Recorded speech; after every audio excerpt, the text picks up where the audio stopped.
Hi, welcome back to the Pickleball Physio Podcast, where we talk about pickleball recovery and prevention of injuries so you can get back on the court sooner and stay on the courts longer. Ultimately, we all just want to play more games, right? I'm your host, Sarah Leong-Lopes, and I have a very special guest and who will be a recurring guest. This is my mom, Princess Leong, and she herself is a pickleball athlete and competitor, as well as a certified pickleball coach.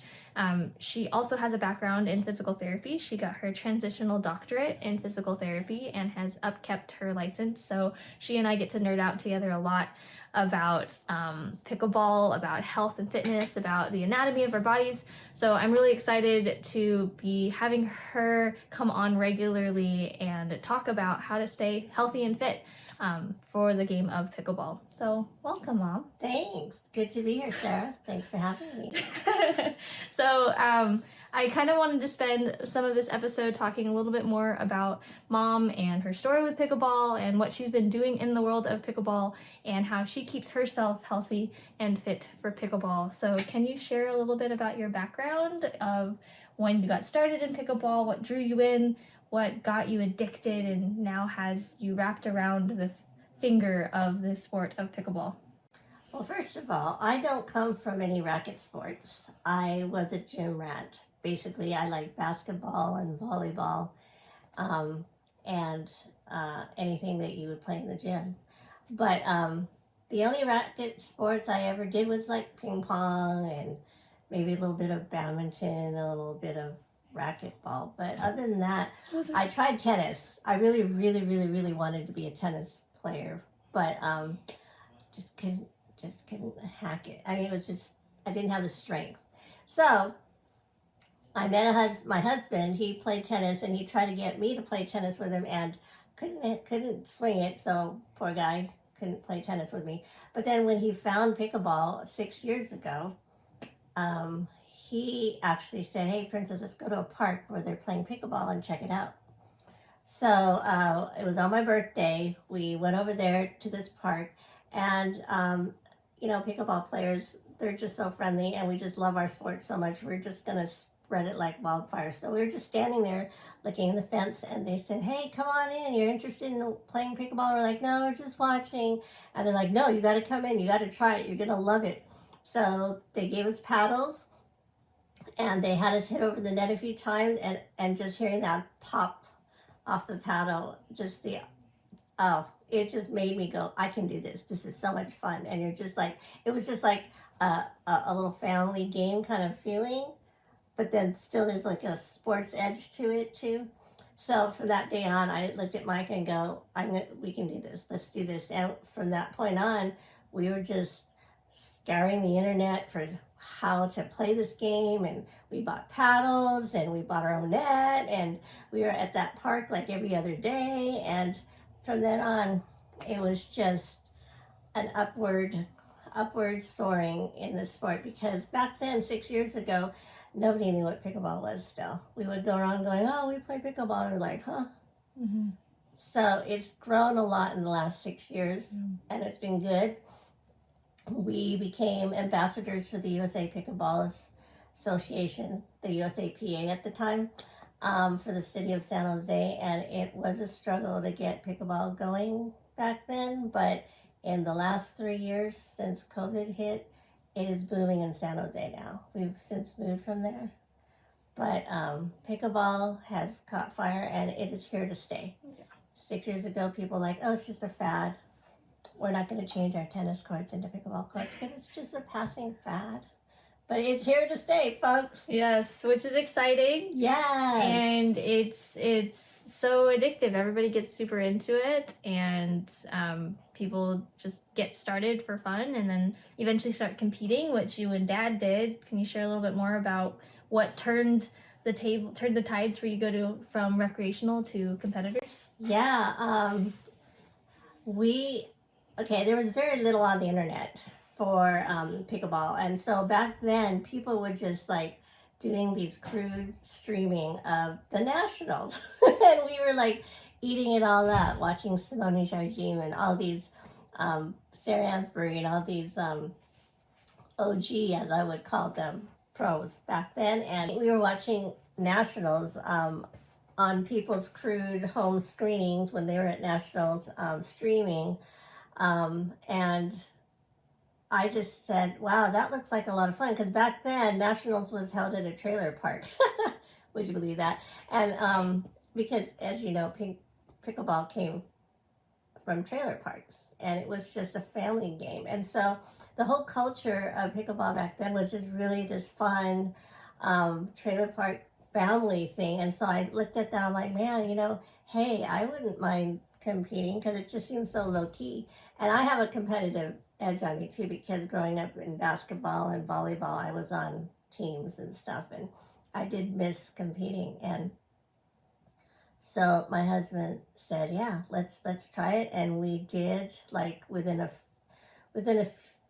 few months of starting pickleball, we joined our first 3-0 tournament, mixed doubles, and that one in the books, which is a learning experience for us. But it wasn't without taking, we were so serious to get good, we took a clinic. We flew all the way from California to Florida to learn under Kyle Yates and Simone Jardine, because they were some of the few pros that were holding clinics, and had a 5-day crash course on pickleball and tournaments. And they said, hey, yeah, you guys are ready, but just join 3-0 and just start climbing from there. And we have been. And tournaments are fun.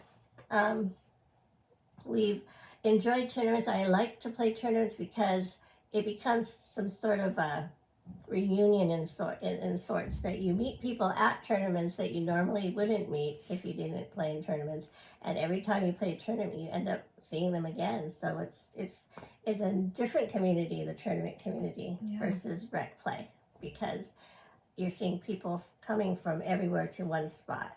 Yeah, absolutely. And you guys have traveled across the states. You guys gone international, just playing tournaments and making friends and stuff like that, and doing more than just mixed doubles as well. Yeah, we've done singles and gender doubles too. Yeah. Do you have a favorite amongst, or is there a difference in terms of preparation for mixed versus gendered versus singles? They're all different animals. I didn't ever want to play singles, and I started out just playing mixed with Mike, because he was the only, my husband Mike, because he was the only easy partner to have. He's available. And he ended up wanting to play singles. So at a regionals, Western regionals, he entered singles and men's doubles and played with me. And so I only played one event, and I sat for the other two. And I'm just like, oh man, I could be doing something here. And my husband said the next year, he goes, you should sign up for singles, so you're not just sitting around doing nothing. And I'm like, no, I don't want to. And then he signed me up. So I'm just like, okay, I don't want, I'll play. So I played, and I learned that singles is fun. It's a smaller court, it's doable. And I like the idea of that you're in charge of every single ball, Every time the ball comes over, you're responsible. You're not having to guess what your partner's doing, or you're not having to lift up your partner if they're having a bad time or whatever. So I enjoyed that part, because as an introvert, I work well by myself. But working doubles, women's doubles and mixed, that's also fun too, because it's just a different strategy, different court coverage. And just the camaraderie. I'm a team sports person, so even just that little team of 2 people, it's fun. Yeah, absolutely. And you guys have competed at nationals as well. Yes. Tell me more about that experience, the journey of prepping and training, and then also being there and competing. What was that like for you? Well, that regionals that I played singles at, I did okay. That I was able to get a gold. and at the time, if you get a gold at regionals, actually you do still. If you get a gold at regionals, it's a shoe-in to nationals. You got the golden ticket to nationals. So I had that golden ticket, so it's like I should cash in on it. So fortunately, that year, nationals was moved to Indian Wells from Casa Grande, Arizona, so it was closer to home for me. And I'm like, hey, this is cool. Let's do it. So that year, I think that was 2019.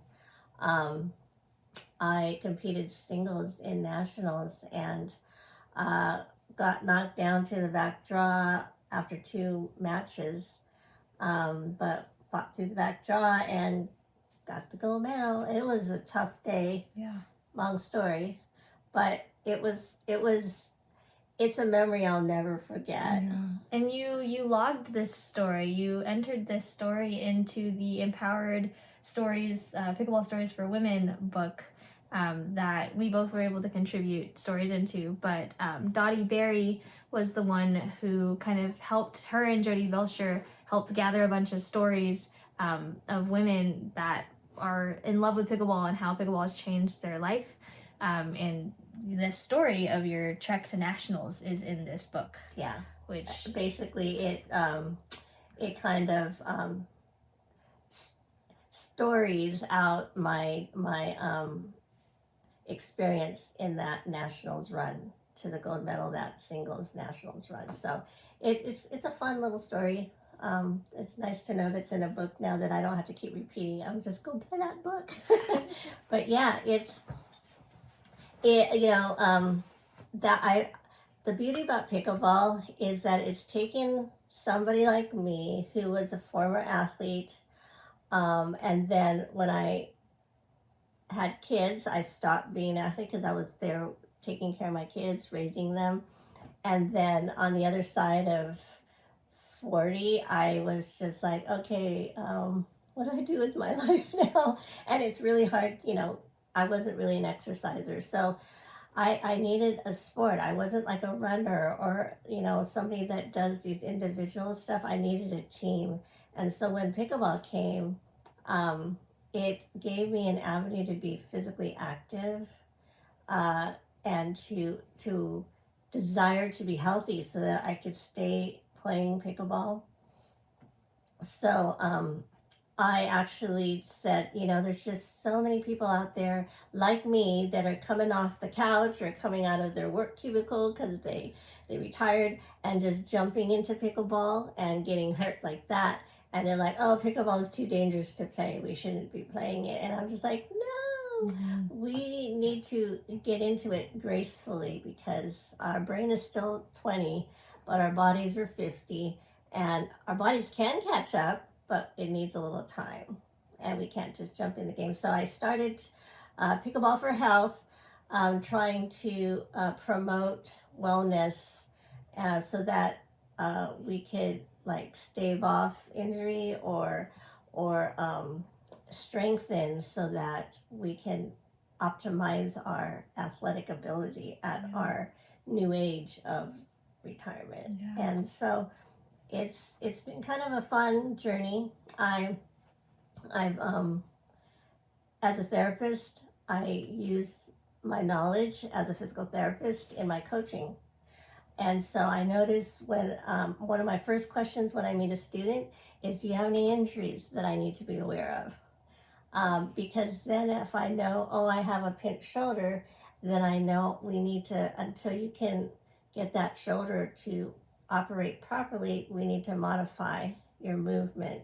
And then I can also recommend, hey, you need to go see somebody about that shoulder, because if you can't reach up past here, that's not functional anyways outside of pickleball. So it's kind of a fun time to screen people and to kind of educate them to say, hey, you've been accommodating and stuff for all this time. Maybe it's time you look at what's happening to your body and get that movement a little bit more optimal. Yeah. And so that's the fun kind of edge that you're able to give in your coaching and your lessons is you're working on skills and performance, but it's also from the standpoint of their biomechanics and their actual motion, strength, and balance and agility type health too, which is very cool. So you teach private lessons, but you and Dad also help to give back to the community and help out, provide workshops locally as well. How did you guys decide what kind of workshops you guys are going to give, and how you want to bring that information to the pickleball community? There's always a need to teach beginners. People are eternally curious about this sport, especially now that it's booming.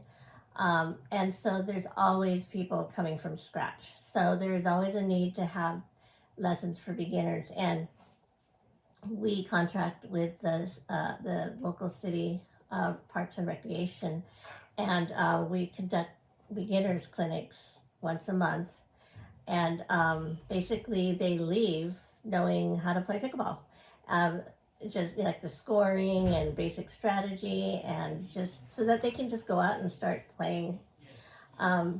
Then from there, we also hold another clinic, because I just feel that there are people out there that want to get better, and they just think that they get better by just playing rec hours out and hours after hours, and thinking the more you play, the better you get. But we all know with anything we do in life, whether it's music or art or sports, there's discipline to it, that to excel in something you need to practice small increments of that big thing that you're trying to do, and that drilling is important. And not a lot of people like to drill. Like for me, I hated doing scales playing violin, but it was a very necessary discipline to be an accurate violinist. Otherwise, I'm playing out of tune. So drilling is the same thing. And I know for myself, when I started to drill,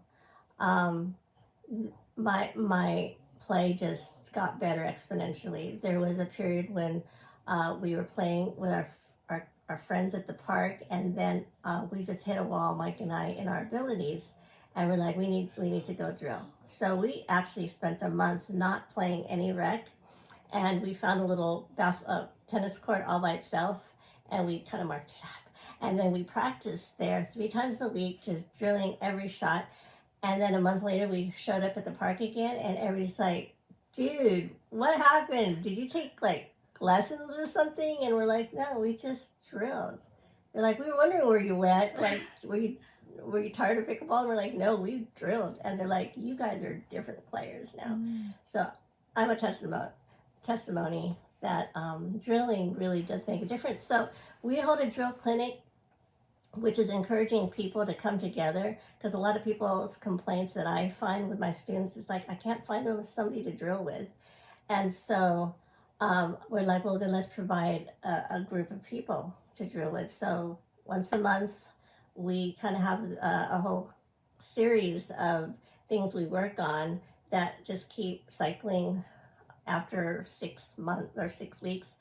And we go through shots, and we teach them drills, and then we also teach them like scenario drilling too, so that they can also drill court positioning and things like that. And people really enjoy it. We have a lot of people coming back over and over and over again, and they do say their play benefits from it, and people are noticing that in their rec play, they're like, hey, something's changing about you. And they say, because we're drilling. Yeah, which is really special to be able to bring together people to build those skills together, because there's a camaraderie, everybody's growing together, and they can be pointing out each other's gains and growth as they've been drilling together. So how do you take care of your fitness? How do you take care of your performance and your health to continue improving your skill level and also just staying fit for the sport of pickleball? What do you do for yourself?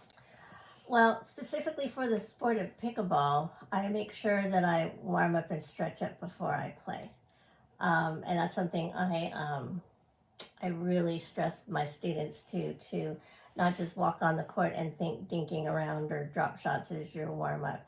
Yeah, it's a warm-up for the actions of the game, but your body needs a full warm-up It's like in any sport, you should warm up. Even when you play an instrument, you're warming up. So everything needs a warm up in order to optimize your best in it. So for me, that's it specifically for pickleball. Outside of pickleball, I I'm trying to be more conscious about what I eat, and I'm trying to make sure I'm getting my 8 hours of sleep. That doesn't happen all the time, but I have on my watch a little reminder saying it's time to get ready for bed, and things like that. And I try to get up at the same time every morning, and I have my devotional meditation every morning because I think mental health wise, and I'm a very spiritual person, that helps me prepare for the day, not just for pickleball, but for everything. So I love pickleball. I love it so much. And I could do it all day. But I just feel also being balanced with doing other things because we still have life, right? Mm-hmm. And we still have relationships. So I try to intentionally keep relationships up, like visiting you and calling people and doing gardening and other things, because we need to also remember that before pickleball, we had other things we did. Mm-hmm. So trying to stay balanced in spiritual and mental and physical and also emotional, because if we are not emotionally strong, if we go out on that course and we had a bad day with the dog, you know, or your spouse or your children or the office or whatever, and you're not able to compartmentalize that or be able to decompress from that, if there's no tools in your belt for that, you're going to go out on that court and take it out on your pickleball, and you're not going to have fun, and you may not play well. So everything, all these gears come together, that affects your pickleball. It's just amazing. Mm-hmm. And I find, especially when you hit tournaments, there's a fortitude, there's a mental and an emotional fortitude that is in play when you're playing. You may have all the shots, you may have drilled all the shots, and you're reliable on your shots, but something's going to get in your head, and it's all going to fall apart. So you got to really find a way to have that mental fortitude, not throughout your whole day, because it's going to come into your pickleball playing too. Yeah, absolutely. Do you have people on your team? I use the term team because you like team sports, but also do you just have people that are kind of like supports in your upkeep of that mental, emotional, physical, social health to be engaged in the sport of pickleball, or outside of that, to kind of keep you happy and healthy and in life? Who are some people that you have on your team that contribute to that? Definitely. I mean, you're one of them. Oh, thank you. And my husband's one of them. And other pickleball, it's amazing. But the pickleball community has broadened my friendship circle. Like I said, I'm an introvert, so I just, if I had my way, not my way, but if I was left to my own vices, I would stay at home and just be with my book and my garden and cleaning my house. But pickleball has gotten me out to meet a lot of different people that nurture me in so many different ways. Mm-hmm. And these are friendships that we have lasted years. And so anytime, I mean, it's not even just talking about pickleball stuff, it's talking about health stuff, it's talking about spiritual stuff, it's talking about financial stuff. These people we're all willing to be entwined in each other's lives in some capacity, because we all come from so many different walks of life. Pickleball is non-biased, that you meet a lot of people from different walks of life that will nurture you in so many ways. Mm-hmm. So, yeah, can't talk enough about how pickleball benefits. Yeah. I mean, pickleball, even my relationship with you in pickleball, I like playing doubles, and so I like playing doubles with Mom, but then like with Michelle, my sister, you guys enjoy playing singles together, so you get to have a really big span of different kinds of relationships and different kinds of bonds that are formed through the sport of pickleball, which I think is really cool. And it's really fun hearing about, I commonly, since we're kind of in the same area, I commonly will run into people, whether it's clients or patients or just people in the community, and I'll happen to mention that my parents are Mike and Princess Leong, and they'll be like, oh, okay, like, we love them. Either they take classes from them or they've played with them or something like that. And it's just something that each person that plays is kind of a celebrity within their own community, because everybody just is like, oh yeah, I played with so-and-so, or enjoys, you know, this realm with so-and-so or whatever. Well, you're making your own name in pickleball too. Trying, with like this podcast and stuff like that. Well, too, but I would, just a side note, I was in Palm Springs signing up for a tournament, and I said my name at the registration desk, and a lady 2 people down said, are you Sarah's mom? Yay! Yeah. People are starting to know who I am, which I love. Yeah, she didn't know. She just heard Leong. I don't even think she remembered my first name. She just heard Leong and said, Sarah. Yeah. Hi. Yeah, it's just fun, which is very, very fun. So, is there anything that you see within yourself or within other people that you wish was more common, either common knowledge or common practice in pickleball? I know we've talked about warm-ups. I know that you talked about drilling and stuff like that, but is there anything else that you would want to highlight as, hey, this is an important part of pickleball that I wish more people would put into play? Either on the courts or off the courts? Wow, that's a pretty heavy question, because there's so many things that I see with my students. I think the biggest thing is to have a balance between push and grace for yourself, because we should push ourselves to get better if we want. I mean, some people just want pickleball to be a recreational thing for the rest of their life. But I think for the most of us, at least the people that come to me for lessons because they want to get better, they want to get better, but they get, when they're pushed, because in my lessons I do push them, because that's the reason why they come. They want to get better. So I let them know, I'm like, I figured that you're coming to me because you want to get better, so you're willing to have me give you a little push. And they get pushed and they enjoy it. But when it gets too hard at a certain point, they get mad at themselves, or they shut down. And that, for me as a coach, is something I have to watch for, right? And so then I have to back off and stuff. But I just want to encourage people that if you are seriously taking lessons, and I think most coaches would agree with me, if you're taking lessons, take it with the intention that this is going to move you a different level. So don't just take the lessons thinking that the lessons, by being at a lesson, you're getting better. There's a lot of work that needs to be done to maintain what you gained at your lesson. Because I know there's people that just keep taking lessons, but they're just kind of in this whirlpool of lessons, but they're not really leveling up.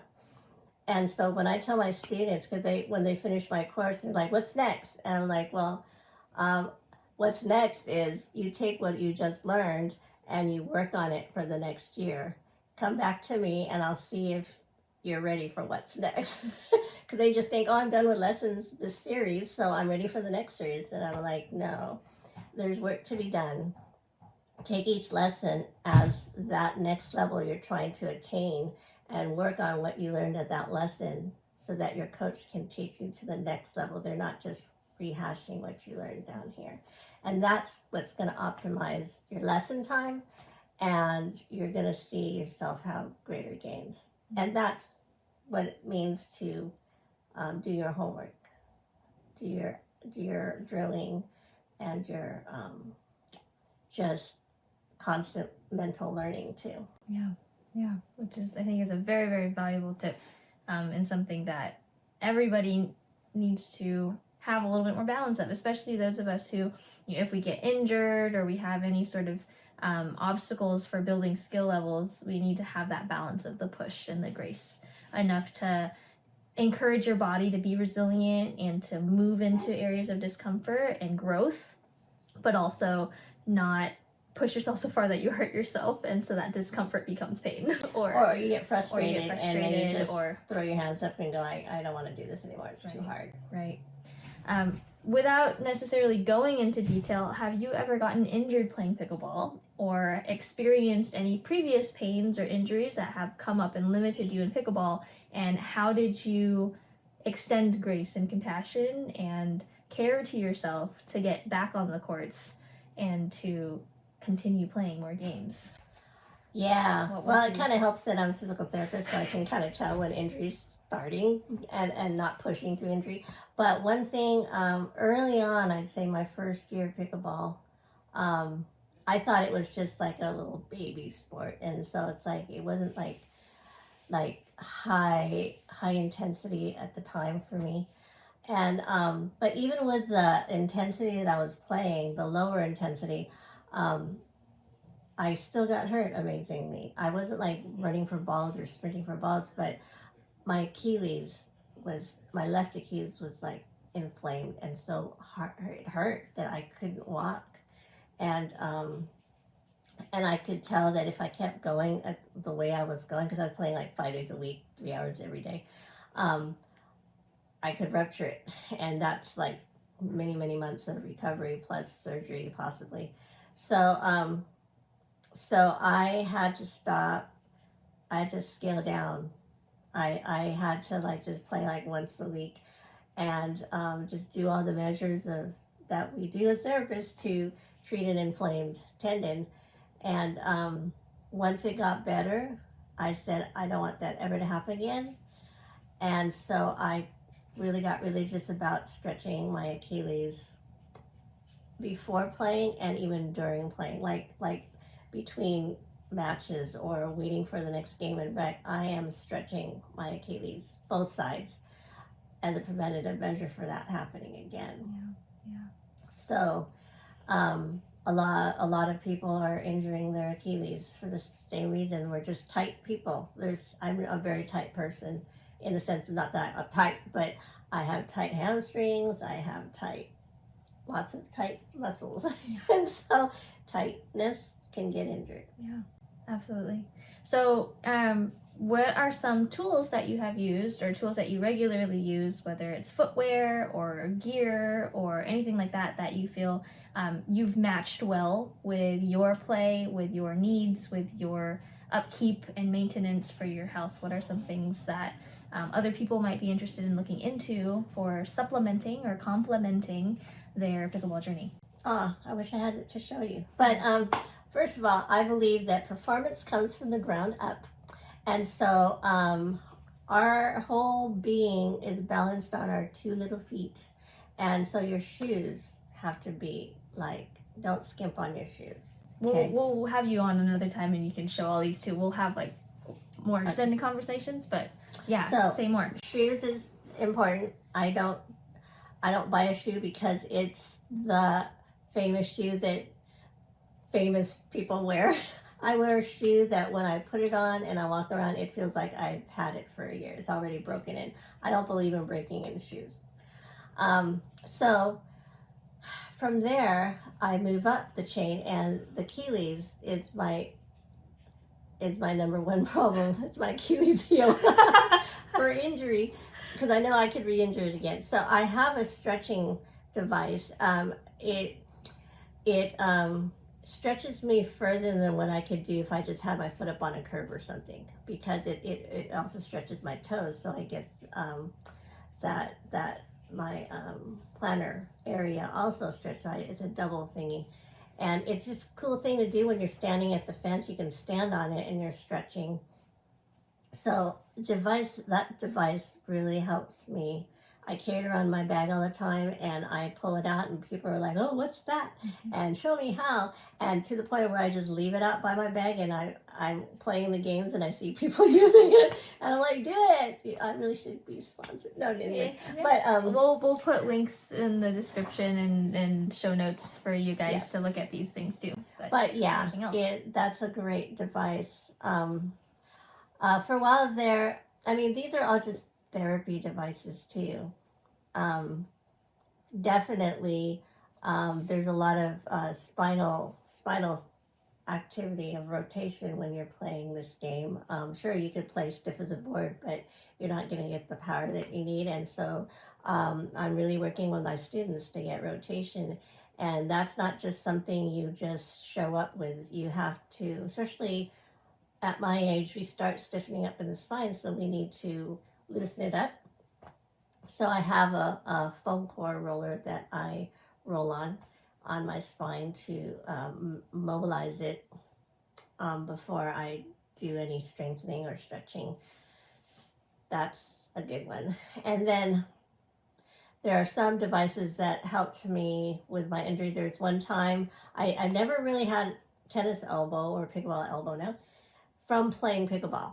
I got it from being injured playing pickleball because it was just a freak accident where this awesome girl who's a friend of mine now, I was competing against her, and she wailed across court to my backhand, and I was like running stretched out fully and trying to get this backhand, and I hyperextended my elbow trying to hold the paddle and take that hard blow from, and it just hurt. And so basically it inflamed this area right here, but I was still in the middle of a tournament. And I needed some sort of a bracing, and I knew I didn't have it in my bag, and I'm like, does anybody have an elbow brace? And it's amazing what people pull out of their bags. So somebody tossed me this elbow brace, and I stuck it on, and I finished that match.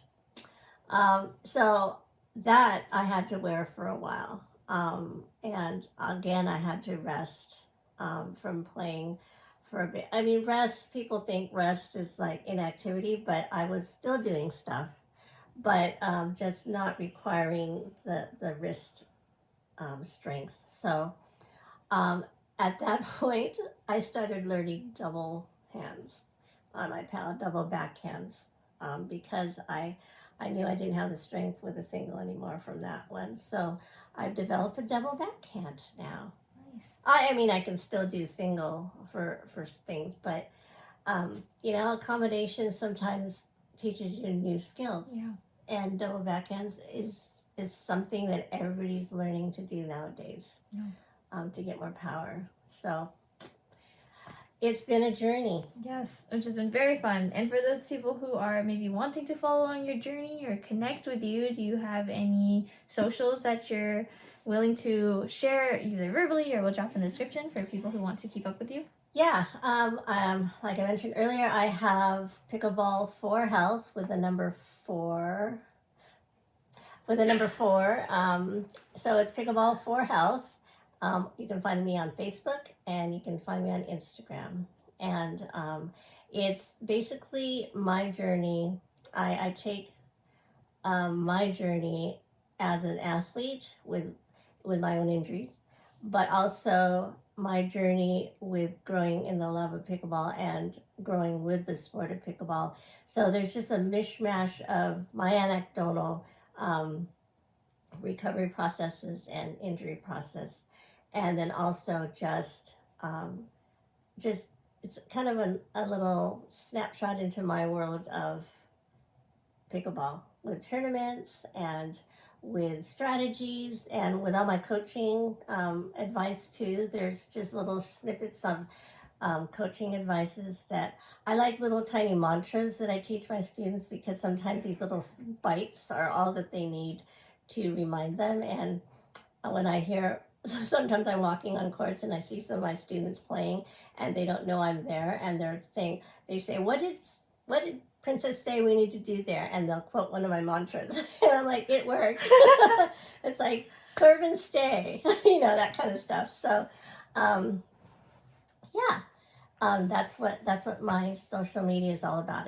It's for health and for some of my coaching tidbits and my personal journey with pickleball. Yay! And also, if you guys are interested in reading her story, I should have put this closer.